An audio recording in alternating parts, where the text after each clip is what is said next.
안녕하십니까. 신의균의 군사TV 디펜스 브리핑입니다. 오늘도 역시 아주 중요한 군사안보, 국방, 무기 관련 소식 중에 아주 중요한 소식 간추려서 브리핑 해드리겠습니다. 첫 번째입니다. 중국이 최근 대만 방공 식별구역을 침범하는 데 투입하고 있는 전투기들의 최신형 장거리 공대공 미사일 PL-15를 탑재하고 있는 것으로 확인되었습니다. 대만의 최신형 F-16V에 대응하는 차원으로 풀이됩니다.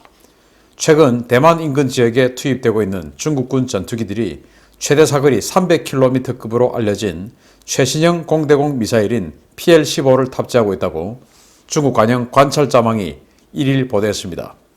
매체는 최근 대만 남서부 지역 상공에 투입되고 있는 동부전구 소속의 J-16 전투기들은 최신 공대공 미사일인 PL-15와 단거리 공대공 미사일 PL-10을 탑재하고 있다라고 전했습니다.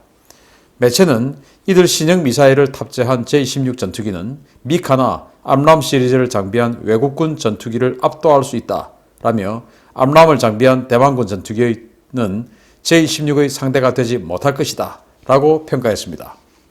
PL-15는 중국이 공중급유기나 조기경보기 같은 대형 항공기를 공격하기 위해 개발한 대형 장거리 공대공 미사일인데요.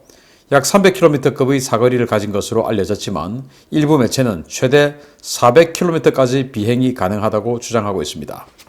300km급의 사거리는 대만이 보유한 가장 강력한 공대공 미사일인 AIM-120C7 버전 암람 미사일의 최대 사거리인 120km의 2.5배가 넘는 사거리인데요.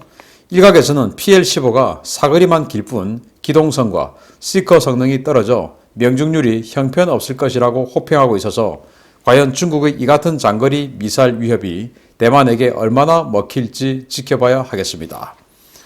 중국이 지금 연일 대만 남쪽 지역으로 전투기들을 출격시키고 폭격기들을 출격시켜서 대만을 자극하고 있죠. 그런데 이 관찰자망에서 중국군에서 공개한 사진을 분석하면서 이야, 우리 J-16 전투기들이 이 미사일을 달고 왔네? 바로 PL-15야. 그러면은 대만 지금 미국으로부터 F-16V 사고 구형 F-16 전투기 V급으로 개조하고 이래서 기고만장한데 대만 전투기들 우리 이 J-16에 상대가 안 되네. 우리가 압승이야. 이제 이렇게 자랑질을 하고 나섰습니다. 이 사진 아닌데 아까 사진 여러분들 보셨죠? 이 동체 중간에 PL-15 두 발을 장착하고 날아가는 모습이었고 이게 PL-15입니다. 아주 덩치가 크죠.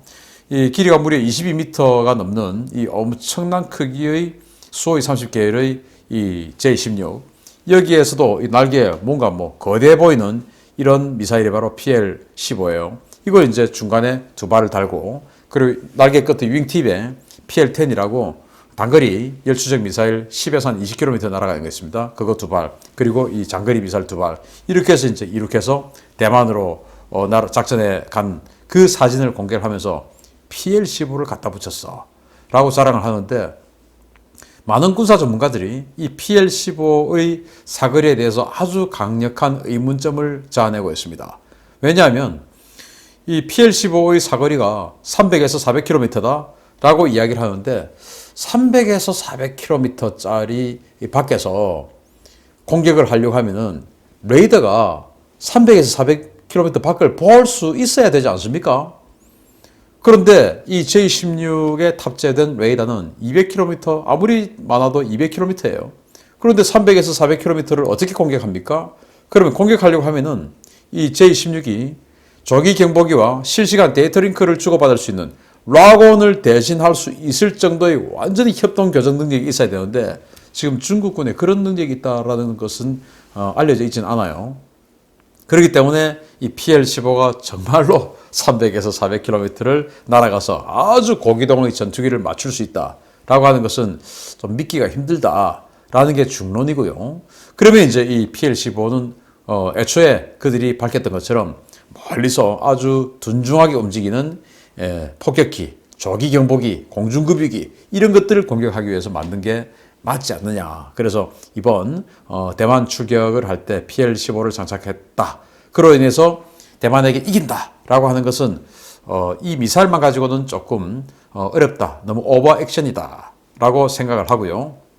이제 대만이 미국으로부터 최신형 공대공 미사일을 도입하기 위해서 굉장히 노력했어요. 암람 미사일이죠. AIM-120.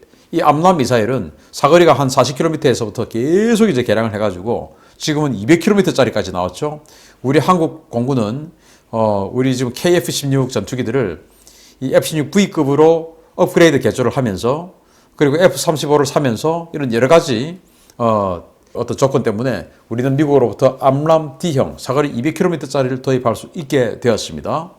그리고 또 이제 동맹이니까. 그런데 대만은 동맹이 아니죠. 그리고 중국과의 관계에 여러 문제가 있었죠. 그래서 대만도 지금 F-16V를 사고 구형 F-16 전투기를 V형으로 개조를 하면서 우리도 최신형 공대공 미사일을 우리에게 파세요. 라고 했지만 정말 뭐 그 트럼프 행정부라 하더라도 거기까지는 못 팔았던 것 같습니다. 그래서 여기 보도된 바에 따르면 대만은 암람 C7형 그러니까 우리처럼 D형을 도입하지 못했다. 그래서 최대 120km 날아가는 C7을 도입한 것으로 봅니다. 참 그래서 동맹의 등급도 굉장히 중요하다. 똑같이 F-16V급으로 업그레이드를 했는데 대만은 C, 우리는 D 이렇게 샀으니까 아무튼 뭐 중국이 이 PL-15를 장착했다고 해서 대만의 F-16V를 이길 수 있다라고 하는 것은 조금 너무 많이 나간 것이 아니냐.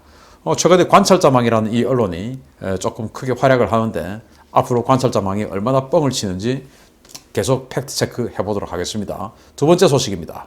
재래식 잠수함 사업 규모로는 사상 최대 규모로 세상을 놀라게 했던 호주 해군의 차세대 잠수함 어택급 프로젝트가 무산될 위기에 처했다는 소식입니다. 호주 당국이 프랑스와의 계약 보류를 결정한 것으로 전해졌습니다. 최근 취역한 프랑스 해군의 차세대 공격원잠 쉬프랑급의 재래식 추진형으로 알려진 일명 바라쿠다 블록 1A 기술 도입 계약이 보류됐다고 디펜스 월드가 현지 시각 3월 1일 보도했습니다. 이 계약은 일명 어택급으로 명명된 차세대 잠수함 12척을 기술 도입 형태로 호주에서 건조해 노후화된 6척의 콜린스급을 대체하는 것이었는데요. 계약 규모가 무려 500억 호주 달러, 한화 43조 5,400억 원에 달했습니다. 프랑스는 핵 잠수함인 쉬프랑급 6척을 조달하는데 102억 달러, 한화 11조 4,600억 원 정도의 예산을 집행해서 한 척당 1조 9,100억 원 정도의 잠수함을 도입하고 있는데요. 이를 재래식 추진 방식으로 개조한, 즉 다운그레이드한 이 어택급은 한 척에 3조 6천억 원의 가격이 책정되어 미국의 버지니아급 공격 원잠보다 비싸다는 논란에 휩싸였습니다. 당초 호주는 12척의 어택급 잠수함을 도입하는데 250억 호주 달러, 한화 약 22조 원 정도를 예상했었는데요. 호주 잠수함공사와 프랑스 나발그룹의 일감과 국산화 비율 문제로 대립이 시작되면서 가격이 천정부지로 치솟기 시작해 최근 의회 조사국은 30년 수명주기 비용이 무려 1,450억 호주 달러, 즉 126조 3천억 원에 달할 것이라는 충격적인 분석 결과를 내놓기도 했습니다. 이런 논란 끝에 호주 정부는 어택급 사업을 보류하고 기존의 콜린스급 잠수함을 추가로 개량해서 운용기간을 연장하는 방안을 논의하기 시작했는데요. 상황이 이렇게 되자 프랑스의 나발그룹은 비에르 에릭 포멜릿 회장이 직접 호주를 찾아서 호주 정부 관계자들을 만나 설득 작업에 들어갔는데요. 과연 호주가 이 사상 최대 규모의 잠수함 계약을 엎을지 많은 사람들이 관심이 쏠리고 있습니다. 저는 뭐 호주 잠수함 이야기만 하면 참 웃깁니다. 잠수함 12척 도입하고 뭐 이러는데 야 가격이 얼마요? 무려 43조 5,400억 원. 정말 황당하죠. 그리고 이제 이 43조 5,400억 원의 이 가격은 한 척당 무려 3조 6천억 원 정도 되는데 이건 프랑스가 지금 이 같은 베이스를 핵 추진으로 도입하는 쉬프랑급, 바라쿠다죠. 그 쉬프랑급의 1조 9천억 원을 거의 뭐 한 1.8배 정도 되는 엄청난 가격이고 미국의 최신형 핵 잠수함인 버지니아급보다 비싼 그런 정말 말도 안 되는 가격이에요. 왜 이런 가격이 나왔냐? 제가 뭐 신의균의 국방TV 등을 통해서 말씀을 드렸었는데 호주 잠수함공사 ASC에서 노조들이 워낙 세니까 자신들의 어떤 그 일감을 많이 하려고 하면 국산화 비율을 높여야 되겠죠. 그리고 국산화 비율을 높여야 자신들이 하청을 주고 있는 또 연계된 노조들의 그 하청 회사들이 있습니다. 그게 또 일감을 줘야 또 그 연계 노조들이 또 생활을 할 수가 있죠. 그래서 턱도 없이 국산화 비율을 높이는 겁니다. 그러다 보니까 당연히 12척만 생산하는 이 잠수함의 국산화 비율을 높이면 그냥 뭐 부품 생산해서 몇 개만 생산해서 잠수함에 갖다 붙이는 거 아니겠습니까? 그러다 보니까 가격이 어마어마하게 뛰었죠. 뭐 그렇게 해서 어쨌든 뭐 잠수함을 도입하려고 했는데 문제는 의회 조사국에서 30년 수명 주기 비용을 조사한 겁니다. 상식적으로 탱크, 잠수함, 군함, 전투기 뭐 이런 모든 것이 획득 비용, 즉 구입 비용하고 30년 동안 운용 유지비하고가 비슷해요. 예를 들어서 1,000억짜리 전투기를 도입해서 이걸 30년 동안 운용하면 여기에 들어가는 수리비, 운용 유지비 이런 게 또 한 1,000억 듭니다. 왜냐? 여기 이제 1,000억짜리 전투기라고 하면은 여기 부품이 아주 다양한 부품이 들어가 있지 않겠습니까? 이런 것들 30년 동안 부품을 계속 집어넣고 어떤 것은 30년 동안 한 번도 갈아주지 않아도 될 것도 있는 반면에 어떤 거는 뭐 6개월에 한 번씩 또 한 달에 한 번씩 교체해줘야 되는 부품들이 있겠죠. 그러다 보니까 평균을 내면 그 해당 무기의 최초 구입 비용이 30년 동안 썼을 때의 운용 유지비하고 비슷해요. 그러면 이제 1,000억짜리 무기를 사면 30년 동안의 운용 유지비는 2,000억입니다. 획득 비용 1,000억 원, 운용 유지 비용 1,000억 원. 그런데 지금 호주 의회 조사국에서 해놓은 걸 보면 30년 운용 유지비가 무려 126조 3천억 원이니까 획득 비용보다 운용 유지 비용이 2배입니다. 그러니까 이건 말이 안 되죠. 왜 이렇게 비싸냐? 부품이 워낙 국산화가 많이 되어서 소량 생산이고 그리고 이게 또 노조의 어떤 그 입김 이런 것들이 들어가서 부품값이 워낙 비싸고 이러다 보니까 운영 유지비가 구입 비용의 2배나 달하는 이런 상황이 되어버린 겁니다. 이거 이제 용납이 안 되는 것이죠. 굽고 다 말아먹게 되는 것이죠. 그래서 이제 스톱! 이제 이렇게 된 겁니다.